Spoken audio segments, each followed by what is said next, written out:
Magpatuloy kahit walang naniniwala. Ilang taon ka nang nagtatrabaho, pagod ka na at marahil ay sawa ka na rin sa ginagawa mo sa araw-araw. Dagdagan pa ng napakaagang paggising sa umaga at mahabang oras ng biyahe papasok at pauwi galing sa trabaho dahil sa matinding traffic. Uuwing pagod at pagkatapos ay magpapahinga lamang sandali, kakain, matutulog at babangon na naman para muling pumasok at gawin na naman ng isang bagay na hindi nagpapasaya sa iyo, ngunit kailangan mong gawin dahil sa pera upang makapagpadala ka sa iyong pamilya. Matagal mo nang tinanggap na nagtatrabaho ka hindi para sa sarili mo kundi para sa pamilya mo. Ngunit kahit alam mo na ito, ay dumarating pa rin sa punto ng buhay mo na gusto mo ring gawin ng isang bagay na alam mong makapagpapasaya sa iyo. Hanggang sa dumating ang araw na nagdesisyon ka ng gawin ito. Sobrang saya mo dahil finally nasimulan mo rin ang matagal mo nang iniisip gawin. Para kang nabunutan ng tinik sa dibdib at hindi na makapag-antay na sabihin ito sa iyong pamilya at mga kaibigan. Dahil sa laki ng tiwala mo sa sarili mo at sa ginagawa mo, naniniwala kang magugustuhan din ito ng mga malalapit sa iyo. Pero laking gulat mo na nung sinabi mo na sa kanila ang tungkol dito, ay tila wala silang pake at hindi sila interesado sa ginagawa mo. Mapanghihinaan ka dahil yung mga taong inakala mong susuporta sa iyo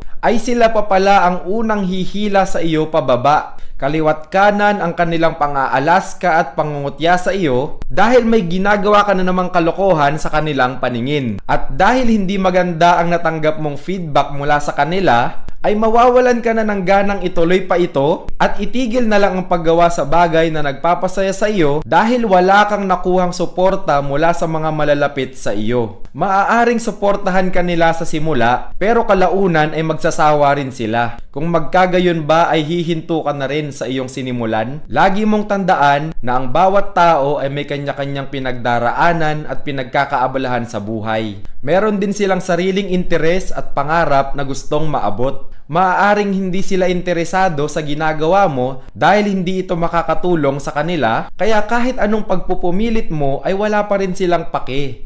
Maaari natin yang ihalin tulad sa pagnenegosyo. Meron kang ginawang produkto. Ginalingan mo ang paggawa nito at talagang confident ka na bibenta ito sa publiko. Malaki ang tiwala mo na magugustuhan ito ng lahat dahil pinagbutihan mo ang paggawa nito at talaga namang swak na swak ito sa standards mo. Nang sinimulan mo na ang pagbebenta nito, sinuportahan ka ng pamilya mo, mga kamag-anak, kaibigan at mga katrabaho. Pero nung mga sumunod na linggo ay naging matumal ang benta mo at hindi ka na rin nakakakuha ng suporta gaya nung una. Mapapaisip ka na lang na bakit wala nang bumibili? Sawa na ba sila sa paninda ko? Nangyayari talaga yon sa isang negosyo, kaya relax ka lang. Sadyang hindi lang talaga sila ang target market mo, kaya naman huwag kang malungkot. Dahil hindi nakakatulong sa kanila ang produkto mo, kaya hindi na sila nagka-interes na muling bumili sa iyo. Sinuportahan ka lang nila sa simula para hindi sumama ang loob mo kahit hindi naman talaga sila interesado sa binebenta mo. Pero kung mahanap mo lang ang market na para sa produkto mo, ay sila na mismo ang lalapit sa iyo at uubos sa paninda mo. Kaya mas mainam na unahin mo munang alamin kung sino ba ang nais mong pagsilbihan na grupo ng mga tao na magiging target market mo para sa ganon ay mas madali nang isipin kung ano ba ang pangangailangan nila. Tandaan mo na ang iyong mga mahal sa buhay at mga kaibigan ay may espesyal na role na gagampanan sa buhay mo at hindi sila ang magiging customer mo na bibili ng mga paninda mo.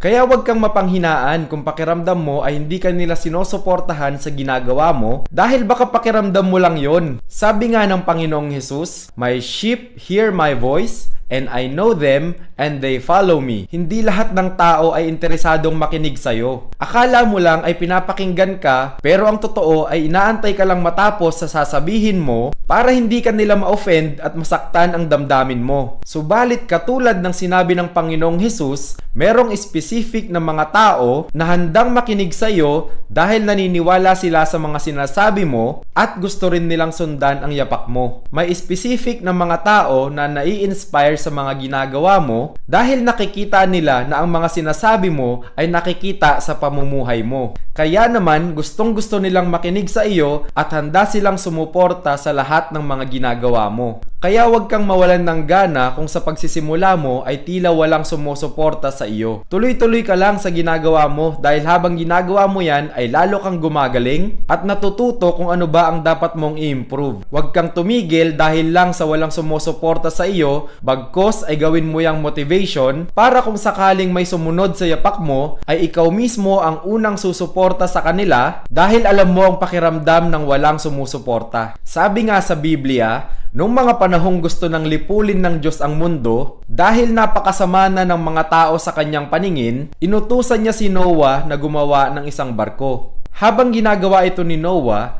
ay maaaring pinagtatawaran siya ng mga taong nakakakita sa ginagawa niya. Dahil una, ay wala namang malapit na dagat kung saan siya gumagawa nun at hindi naman umuulan ng mga panahong iyon. At pangalawa, ay hindi lamang isang maliit na bangka ang kanyang ginagawa, kundi isang malaking barko. Maaaring may nagtanong sa kanya, Noah, bakit mo ginagawa yan? Anong trip mo? Nababaliw ka na ba? Pero dahil nagpatuloy siya sa paggawa nito at hindi siya huminto kahit inabot siya ng mahabang panahon, ay tanging siya lamang at ang kanyang pamilya ang naligtas nung dumating na ang baha. Meron ka bang ginagawa ngayon o plano pa lamang gawin na isang malaking bagay at pakiramdam mo ay walang naniniwala o sumusuporta sa iyo? Matuto tayo kay Noah dahil katulad niya ay hindi siya sumuko at huminto sa pinapagawa ng Diyos sa kanya hanggat hindi niya ito natatapos kahit ano pang sabihin ng iba sa kanya. Maaaring tiniis niya ang lahat ng puna at pangungutya sa kanya ng mga tao habang ginagawa niya ang malaking barko na sinabayan pa ng pagpapagal at pagpupuyat, pero dahil hindi siya sumuko ay natanggap niya ang gantimpala ng kanyang pagsusumikap. Total ay nasimulan mo na yan, ay tapusin mo na rin. Magpatuloy ka lang at huwag sumuko kahit walang naniniwala sa iyo. Tuloy-tuloy lang sa pag-abot sa mga pangarap mo at sa paggawa ng purpose mo sa buhay. Dahil darating din ang araw na mamumunga rin ang mga yan.